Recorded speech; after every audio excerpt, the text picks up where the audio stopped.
The late afternoon sun baked the asphalt of the suburbs, turning the quiet, tree-lined streets into a maze of shimmering heat. For Officer Marcus Davis, this was the slow part of his shift, the part he both savored and despised.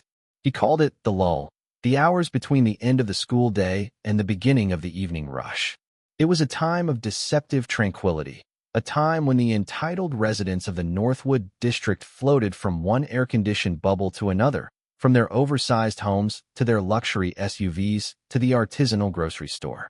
Davis's patrol car idled in the shade of an ancient oak tree, its engine a low, predatory hum.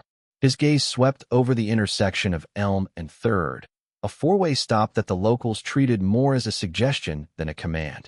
He watched a silver sedan, driven by a woman with sunglasses the size of dinner plates, glide through without a pause. He let her go. He wasn't looking for her. He was waiting for a different kind of prey. His world was one of clear lines and rigid hierarchies. In his mind, he was a guardian at the gates, a bulwark against the chaos that constantly threatened to spill over from the city's less savory districts. But here, in Northwood, his authority felt diluted. These people didn't fear the badge. They saw it as a service they paid for, like landscaping or garbage collection. They looked at him not with respect, but with a polite, dismissive tolerance that grated on his soul. His power here wasn't absolute, it was conditional, and he hated it. He corrected this imbalance one traffic stop at a time. A white compact SUV, a late-model Volvo, approached the intersection. It was clean, safe, and screamed, "My parents bought this for my 17th birthday." The driver, a young woman with a blonde ponytail, slowed but didn't come to a complete stop. Her wheels rolled through the white line, a classic California roll. It was perfect. Insignificant enough to be discretionary, yet a clear violation. A flicker of a smile touched Davis's lips. This was his favorite kind of stop. It wasn't about public safety. It was about education. An education in respect. He pulled out from under the tree, the sudden roar of the engine startling a flock of sparrows. The blue and red lights flashed, silent at first, painting the leafy street in strokes of urgent color. The Volvo pulled over immediately, its brake lights a pair of startled red eyes. Officer Davis took his time. He let the driver sit. Let her mind race through all the possibilities. He adjusted his rearview mirror, checked the computer, and ran the plates. Clean, of course. Registered to an Eva Rostova at an address a few blocks away. He let another 30 seconds tick by, an eternity for the person in the other car. Then, with a sigh that conveyed the immense burden of his duty, he opened his door. The girl behind the wheel, Chloe, was clutching the steering wheel so tightly her knuckles were white. She watched the officer in her side mirror. He was tall and broad, his uniform immaculate, his movements slow and deliberate. He wasn't walking, he was advancing. Each step on the pavement seemed to echo in the silent interior of her car. He stopped just behind her door, forcing her to crane her neck to see him. A classic power move. "Good afternoon," he said, his voice a low, placid baritone that carried no warmth. "Good afternoon, officer," Chloe managed, her own voice thinner than she'd hoped. "Do you have any idea why I pulled you over today?" he asked, the textbook opening line. I think I might not have stopped completely at the sign," she admitted. Honesty and politeness. That's what her mom always said. Honesty, politeness, and no sudden movements. "You think?" He let the words hang in the air. "You rolled through a federally mandated traffic control device. That's not a thought, that's a fact. A choice you made." He leaned down slightly, his sunglasses hiding his eyes, but not the condescending angle of his head. "License, registration, and proof of insurance, please." Chloe fumbled with the glove box, her hands trembling slightly. She hated this feeling, the hot flush of shame, the frantic thumping in her chest. She handed over the documents. Davis took them without a word and examined her license. "Chloe Rostova. You live around here, Chloe?" "Yes, officer. Just on Oak Street." "Oak Street," he repeated, drawing the name out as if it tasted like something expensive and artificial. "Of course you do. Nice car. Mom and Dad get this for you." The question was designed to sting, and it did. "My mother, yes." "I bet," he said, a note of soft, mocking laughter in his voice. He took the documents back to his car, leaving her alone again with her anxiety. She watched him in the mirror, sitting in his car, a dark silhouette against the bright afternoon. He wasn't running her information. He was just sitting, waiting, making her stew in it. The minutes stretched out. 5, 7. Finally, he emerged again, walking back to her window with the same unhurried pace. "Everything checks out, Chloe," he said. "Clean record. Good for you." He still held her license in his hand. "Tell me, are you in a rush to get somewhere important?" "No, officer. I was just heading home from the library." "The library," he mused. "Studying hard to get into a good college, I'm sure. So you can get a good job and stay right here in Northwood.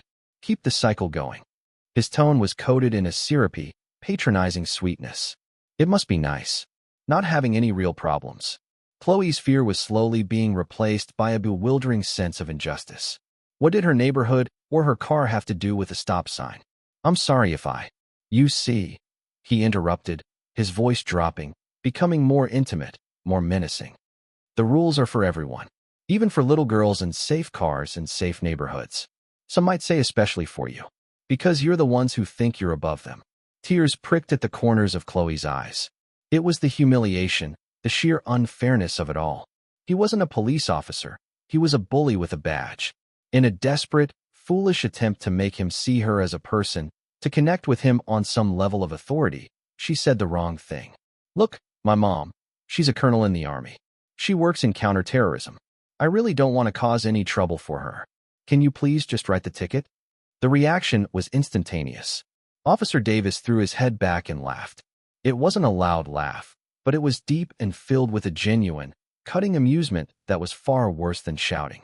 It was a laugh that dismissed her entire existence. "Oh, that's a new one," he chuckled, shaking his head as he looked away for a second, as if sharing the joke with an invisible audience. "A colonel? In counterterrorism? Of course she is. Honey, if I had a nickel for every time some kid told me their mommy or daddy was a Navy SEAL or a CIA spy." He leaned in close again, his voice a conspiratorial whisper. "Let me give you some advice. That card doesn't work. It just makes you look pathetic." The word pathetic struck her like a slap. The tears were coming now, and she couldn't stop them. He saw the tears, and his smirk widened. He had won. He had cracked the shell of privilege.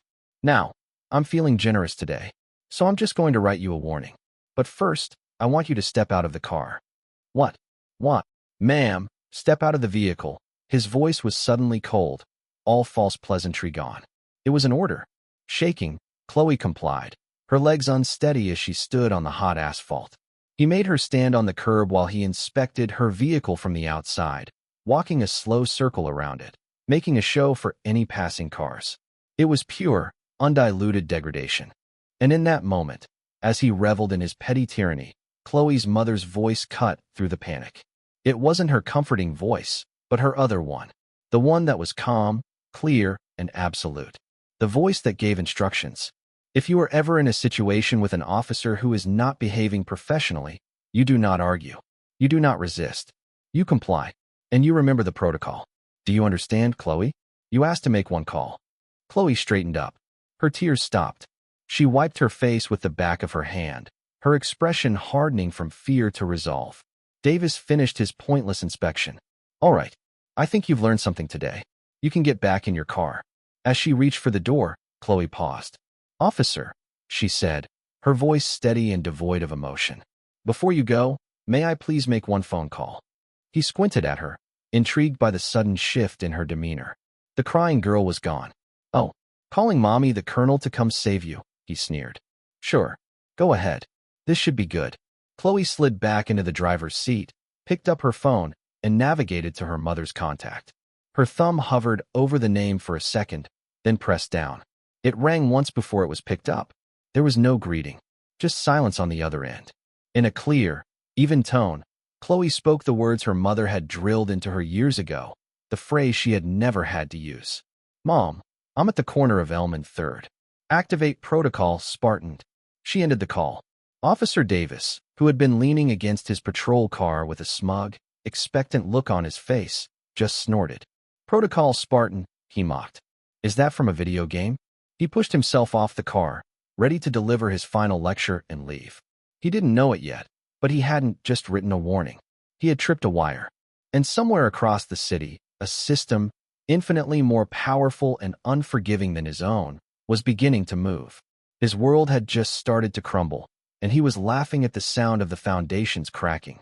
40 miles away, in a windowless, climate-controlled room humming with the silent power of networked servers, the world was being broken down into data streams. Colonel Eva Rostova stood before a holographic map of a disputed border region, her focus absolute.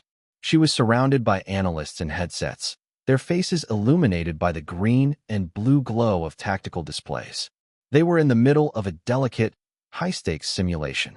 Her world was one of consequences, where a single miscalculation could be measured in lives. Her personal phone, set to vibrate, pulsed once against her hip. It was a pattern she had designed herself, not a frantic buzz, but a single, sharp jolt. An alert. She didn't flinch. Her eyes remained locked on the map for another 10 seconds, processing the final piece of data from her subordinate. She gave a curt nod. Proceed. Then, with an unnerving calm, she turned. Give me 5 minutes, she said to her second-in-command. It wasn't a request. She walked out of the command center, her boots making no sound on the polished concrete floor. People instinctively moved out of her way. Her posture, her gait, the sheer intensity of her presence projected an aura of frictionless authority. She entered a small, soundproofed office and placed her phone on the desk. She didn't call her daughter back. The protocol was explicit. One call, one message, then radio silence. Chloe had done her part. Now it was Eva's turn. She used a different phone, a secure satellite line from the desk. She dialed a 12-digit number from memory. The man who answered was a civilian, a liaison between the Department of Defense and domestic law enforcement agencies, a position created for exactly these kinds of jurisdictional gray areas. This is Colonel Eva Rostova, she said, her voice flat and devoid of emotion. It was the voice she used to deliver tactical reports. I am reporting a potential Code 7 incident involving a military family dependent. The liaison on the other end, a man who had heard Eva's voice perhaps 3 times in 5 years, sat up straighter in his chair. A Code 7 was unofficial jargon, but they both knew what it meant, an abuse of power by a local authority. Stand by, Colonel, he said. My daughter, Chloe Rostova, is being detained at the intersection of Elm and 3rd Street, Northwood District. Eva continued, ignoring him. The detaining officer's conduct is being described as unprofessional and potentially harassing. I am requesting an immediate supervisory check-in at the location. I also want an observer from the department's Internal Affairs Division dispatched. Log this as a formal inquiry. Understood, Colonel. Supervisory and IA units are being notified. Thank you, Eva said, and ended the call. The entire exchange took less than 45 seconds. She did not raise her voice. She did not plead. She did not threaten. She simply took a large, complex, and unpredictable problem, a rogue cop on a power trip, and inserted it into a system designed for maximum efficiency and oversight. She had aimed a scalpel at a problem that Davis thought was a fistfight. She went back to the command center. Her 5 minutes were not yet up. Back on Elm Street, Officer Davis was taking his sweet time writing the warning. He was enjoying the afterglow of his victory, the small triumph of putting a princess in her place. He was lecturing Chloe on the importance of a full and complete stop when the first echo of Eva's call arrived. A patrol car, coming in hot, pulled up behind his. The decals identified it as a supervisor's vehicle. Sergeant Frank Miller got out, a thick, perpetually annoyed man whose uniform seemed a size too small. Davis, what's all this? Miller grumbled, walking up. Got a call from dispatch that you've had a 17-year-old girl on the side of the road for 15 minutes. This better be good. Just teaching the next generation some respect for the law, Sarge, Davis said with a smirk, gesturing toward Chloe. Her mom is a colonel, he added with a wink. Miller rolled his eyes, about to tell Davis to wrap it up and stop wasting resources, when a second vehicle arrived. It was a beige, nondescript sedan that parked across the street. A man in a cheap suit got out.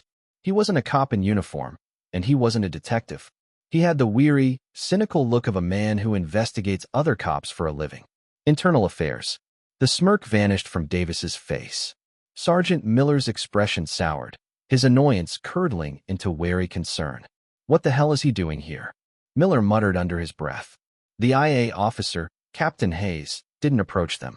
He just stood by his car, watching, his presence instantly transforming the scene from a routine traffic stop into a formal incident under review. Davis suddenly felt a cold sweat on the back of his neck. His collar felt tight. This was wrong. This was all wrong. IA didn't show up for traffic stops. Ever. And then, the final echo arrived. It was a black SUV, the kind government agencies use, with tinted windows that seemed to absorb the afternoon light. It didn't look like it belonged in Northwood. It didn't look like it belonged on a civilian street at all. It moved with a quiet, menacing purpose, pulling to a halt in front of Sergeant Miller's car, boxing everyone in. The driver's side door opened. A woman stepped out. She was dressed in sharp, civilian clothes, dark trousers, and a tailored blazer. Her blonde hair was pulled back in a severe, efficient bun. Nothing about her was flashy or ostentatious, yet she commanded the entire street the moment her feet hit the pavement. Her face was a mask of cold neutrality, but her eyes, a pale, piercing blue, swept over the scene with the speed of a threat assessment scan. They noted the positions of the three officers, the placement of the cars, and finally, they rested on Chloe. For a fraction of a second, the mask softened, but only Chloe could have seen it. She ignored Davis completely, as if he were a piece of street furniture. She walked past Sergeant Miller, who looked utterly bewildered. She went directly to the highest-ranking officer present. "Captain Hayes?" she asked, her voice calm and carrying easily in the tense silence. Hayes, the IA investigator, found himself standing straighter. "Yes." She held out a slim leather wallet, flipping it open. "Colonel Eva Rostova, United States Army," she said. It was not an introduction. It was a statement of fact. Captain Hayes looked at the credentials. He saw the rank. He saw the Department of Defense seal. He was a man who understood power structures, who knew exactly how far his authority extended. And in that instant, he realized he was standing in the presence of a level of power he had only ever read about in interagency memos. The food chain had just been violently redefined. A cold dread washed over him as he finally understood. This wasn't an investigation into a traffic stop anymore. This was a jurisdictional incident. The blood drained from his face. He looked from the ID, to the stone-faced colonel, to Officer Davis, who was just beginning to realize that the silly little girl with the story about her mom in the army wasn't telling a story. The sterile, fluorescent-lit halls of the Northwood Police Precinct had never felt so cold to Officer Davis. The encounter on Elm Street had concluded with a jarring and humiliating anticlimax. Colonel Rostova hadn't raised her voice. She hadn't threatened anyone. She had simply spoken a few quiet words to Captain Hayes, retrieved her daughter, and left. The black SUV had departed as silently as it had arrived, leaving behind a profound and unnerving silence. Davis and Sergeant Miller were now sitting in the drab waiting area of the Internal Affairs office. The bravado Davis had felt on the street had evaporated, replaced by a sullen, defensive anger. "This is ridiculous, Frank," Davis muttered, keeping his voice low. It was a by-the-book stop. The girl rolled the sign. All this, just because her mother has a fancy title? Sergeant Miller, however, was not so nonchalant. He had been a cop for 25 years. He understood the unspoken rules. Cops investigated cops, but some lines were never crossed. Involving outside agencies, especially federal or military ones, was like inviting a pack of wolves to dinner. "Shut up, Marcus," he hissed. "Let me do the talking. You just stick to the report. You felt her behavior was erratic. You were concerned for her safety." "Got it." Davis nodded, but a seed of doubt had been planted. Miller's usual blustering confidence was gone, replaced by a clammy, nervous energy. Inside his office, Captain Hayes was not thinking about the traffic stop. That was merely the point of entry, the detonator. What concerned him was the entity that had triggered his presence, a direct, formal request from the DOD/LE liaison office.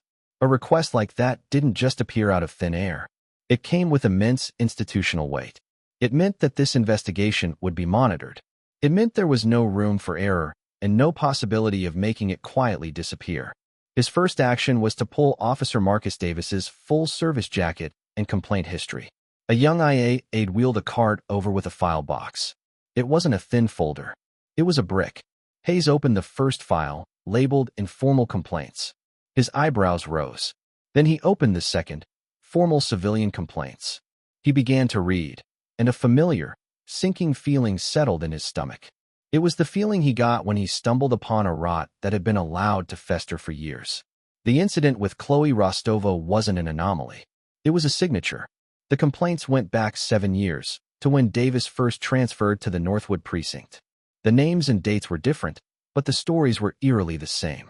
There was the university professor, a 60-year-old white man, pulled over for a defective taillight that worked perfectly when checked by another officer later.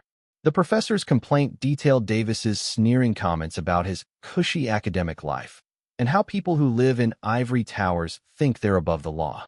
There was the young mother, pulled over for allegedly going 5 miles over the speed limit in a school zone, despite her GPS records proving she was under the limit. She wrote that Officer Davis had spent 10 minutes lecturing her on her privilege, sarcastically asking if her minivan came with diplomatic immunity. There was the law student, the recent graduate, the elderly couple. Complaint after complaint, a mosaic of petty humiliations. The targets were almost exclusively white, and they all fit a certain profile: educated, articulate, and residents of the affluent neighborhoods Davis patrolled. He wasn't policing them. He was punishing them for who he thought they were. The pattern was undeniable. It was a campaign of harassment waged under the color of law, fueled by a deep-seated racial resentment that he cloaked in the language of class warfare. But the most damning part wasn't the complaints themselves. It was the disposition reports attached to each one. Every single complaint had been investigated at the supervisory level. Every single one had been deemed unfounded or exonerated.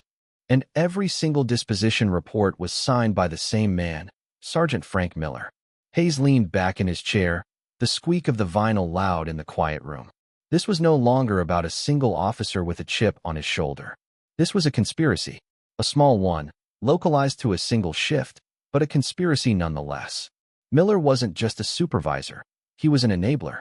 He had systematically buried every warning sign, silenced every victim, and created a protective bubble around Davis, allowing his behavior not just to continue, but to escalate. Miller had built a wall around his subordinate, and for years, it had been impenetrable.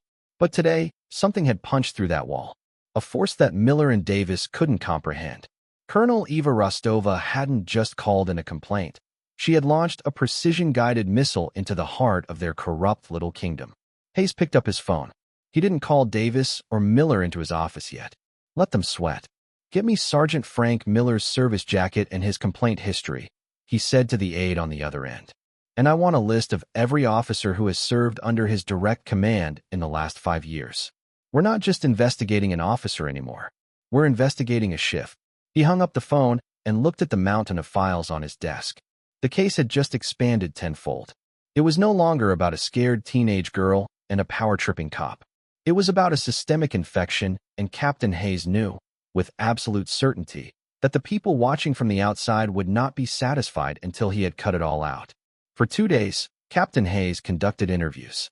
One by one, he brought in the officers who served on Sergeant Miller's evening shift. And one by one, he ran into the same invisible, impenetrable barrier, the blue wall of silence. It was an art form, perfected over generations of policing. The officers were masters of feigned ignorance and selective memory. Officer Davis, he's a good cop. By the book. Sergeant Miller? A tough boss, but fair. Runs a tight ship. Did you ever witness Davis being unprofessional on a stop? No, sir. I was never on a scene with him. Did you ever hear him make disparaging remarks about the residents of Northwood? A slight pause. A careful recalibration. We all vent sometimes, Captain. It's a stressful job. They were closing ranks. Hayes knew the script because he had seen it 100 times before. They were protecting their own, not necessarily out of love for Davis or Miller, but out of a deep-seated instinct for self-preservation. Admitting to knowledge of a colleague's wrongdoing was a cardinal sin, a betrayal that would mark an officer for the rest of their career. But Hayes also knew that every wall, no matter how thick, has a weak point. He found his in a young officer named Ben Riley. Riley had only been on Miller's shift for 6 months. He still had the earnest, slightly too eager look of a rookie. When Hayes asked him about Davis, Riley's eyes flickered down to his hands for just a second too long. He gave the standard answers, but his voice was tight, his posture rigid. He was a bad liar. Hayes finished the formal interview, and switched off the recorder. "Thank you for your time, Officer Riley. You're dismissed." Riley practically bolted for the door, relief flooding his face. "One more thing, Riley," Hayes said casually, stopping him in his tracks. "Off the record." Riley turned back slowly, his guard back up. Hayes gestured to the chair. "Sit down. This isn't an interrogation. It's a reality check." He leaned forward, his voice low and confidential. "I want you to understand the situation you're in. This isn't me fishing for a bad cop. This isn't about a few complaints that we can bury in a file cabinet. Do you understand what a DOD liaison inquiry means?" Riley shook his head. "It means I have a federal agency looking over my shoulder, and they have the power to make this a federal case. We're talking civil rights violations, pattern and practice investigations, things that can get an entire department put under a consent decree for a decade. It means that the full weight of the U.S. government is currently balanced on the head of a pin, and that pin is the traffic stop Officer Davis made 2 days ago." He let the words sink in. He could see the gears turning in Riley's head, the fear beginning to eclipse his loyalty to the shift. "Now, a man in my position, when faced with that kind of pressure," Hayes continued, "has to make choices. I have to show that we can clean our own house. Vigorously. And to do that, I need to know exactly how dirty the house is. I'm building a case, Officer Riley. And right now, everyone from Miller's shift is on one side of the table, with him and Davis. But I've got room on my side of the table. For the officers who were just doing their jobs. For the officers who saw what was happening and didn't like it, but felt they couldn't speak up." He paused, letting the unspoken offer hang in the air. "Loyalty is a good thing, Riley, but you need to be damn sure you're giving it to someone who deserves it. Because when this ship goes down, and trust me, it is going down, only the people in the lifeboats are going to stay dry. Everyone else is going down with the captain." Riley stared at the floor, his jaw tight. He was a kid who had wanted to be a cop his whole life, to be one of the good guys. He had found himself in a crew where being a good cop meant looking the other way, laughing at the cruel jokes, and endorsing the petty tyrannies of a bitter man like Davis. "In the locker room," Riley said, his voice barely a whisper. After a stop, Davis would brag. Hayes stayed silent, letting him talk. He'd call them Northwood trophies. He'd imitate the way a woman started crying, or how some college kid was shaking. He called it popping the bubble. And Miller would laugh. He'd encourage it.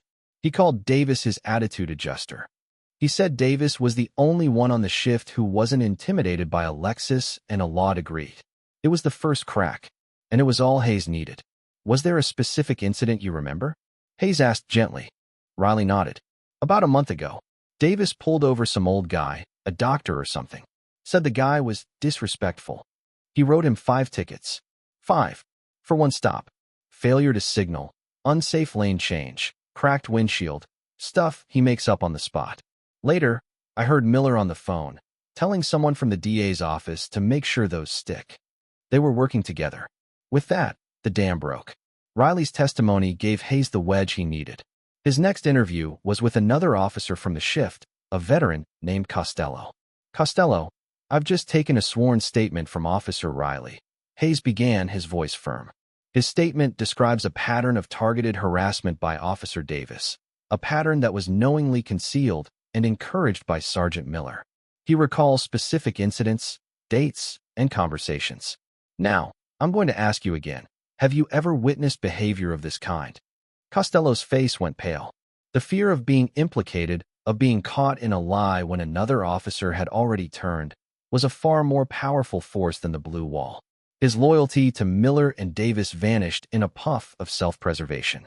"Yeah, Captain," Costello sighed, slumping in his chair. "Yeah, I've seen it. We all have." One by one, the officers began to talk.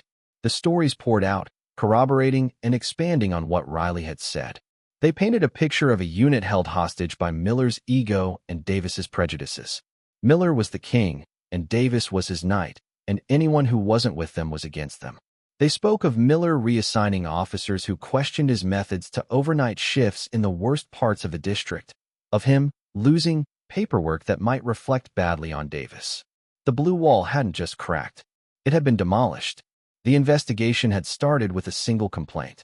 It had now uncovered a corrupt fiefdom, a cancer that had metastasized within the precinct. Hayes now had everything he needed. He had witness testimony, a documented history of abuse, and a clear chain of command for the cover-up. The case wasn't just strong, it was a coffin, and he had just hammered in the final nail. The conference room was on the top floor of the municipal building, a space designed to project an image of sober, civic authority. A long, polished mahogany table reflected the cold, impersonal glow of the overhead lights. On one side sat Officer Marcus Davis and Sergeant Frank Miller, flanked by a paunchy, beleaguered lawyer from the police union. On the other side sat Police Chief Morrison, a man whose face seemed carved from granite, and Captain Hayes, his hands resting on a stack of files nearly a foot thick. At the head of the table, silent and impassive, sat a man in a perfectly tailored gray suit. He had introduced himself only as Mr. Sterling, a representative from the Department of Justice's Office of Professional Responsibility. He was Eva Rostova's shadow, the quiet, institutional guarantee that this proceeding would not be a formality. His presence charged the air in the room, a constant, unspoken reminder that the consequences of this meeting extended far beyond the walls of the Northwood Police Precinct. The union lawyer began, his voice a smooth, practiced drone. He painted a picture of two dedicated public servants being railroaded by an external power. "This is a witch hunt," he declared, gesturing toward the files. "An unprecedented response to a minor traffic violation, instigated by a single, well-connected individual. Colonel Rostova, by her own admission a high-ranking officer in military intelligence, has brought undue influence to bear on this department. Officer Davis and Sergeant Miller are being made scapegoats to appease a powerful family. We contend that this entire investigation is compromised, the fruit of a poisoned tree." Chief Morrison listened without expression. When the lawyer finished, he turned his cold, hard gaze to Captain Hayes. "Captain, your findings." Hayes didn't look at Davis or Miller. He addressed the chief, though his presentation was clearly for the benefit of everyone in the room. "This investigation is not about one traffic stop," Hayes began, his voice calm and factual. He slid a thick binder across the table. "This is about a 7-year pattern of behavior. Before me are 37 separate civilian complaints filed against Officer Davis. 37. They allege everything from verbal harassment to illegal searches and falsified citations." He opened the binder. Complaint 42B, from a Dr. Alastair Finch, alleging Officer Davis mocked his profession and ticketed him for a dangerous swerve in an empty parking lot. Complaint 51G, from Ms. Karen Shun, a law student, who states Officer Davis called her a parasite in training and detained her for 20 minutes over a broken license plate light that was fully functional. He looked up, and on every single one of these 37 complaints, the result is the same. Exonerated. Unfounded. And the signature on every disposition is the same, Sergeant Frank Miller. Miller shifted in his seat, his face flushing a deep red. The union lawyer started to object, but Hayes held up a hand. "I'm not finished. We interviewed every officer who served under Sergeant Miller's command in the past 2 years. Once they were given the assurance that this was a confidential and serious inquiry, the truth came out." Hayes picked up another file. "I'd like to read from the sworn statement of Officer Benjamin Riley. He describes a culture, led by Sergeant Miller, where Officer Davis was praised for his aggressive policing of Northwood residents. Davis would refer to his traffic stops as popping the bubble of privilege. Sergeant Miller referred to him as his attitude adjuster." A muscle in Davis's jaw twitched. His mask of defiant indignation was beginning to crack. "We also found evidence of collusion," Hayes continued, his voice like ice. "Officer Riley testified, and we have since corroborated, that on at least 3 occasions, Sergeant Miller directly contacted the district attorney's office to ensure that citations issued by Officer Davis, which were known to be fraudulent, were not dismissed. They weren't just covering up misconduct. They were actively weaponizing the justice system for their own amusement." Hayes paused, letting the weight of the accusations settle in the silent room. Then, he turned to a laptop at his side. "But in the end, the most damning evidence comes from Officer Davis himself." He clicked a button. "This is the dashcam footage from the traffic stop of Chloe Rostova." He turned the laptop around. The video was clear, the audio crisp. The entire room watched the scene unfold. They heard Davis's condescending tone, his patronizing questions. They saw Chloe's fear turn to tearful frustration. Then came the moment. My mom, she's a colonel in the army.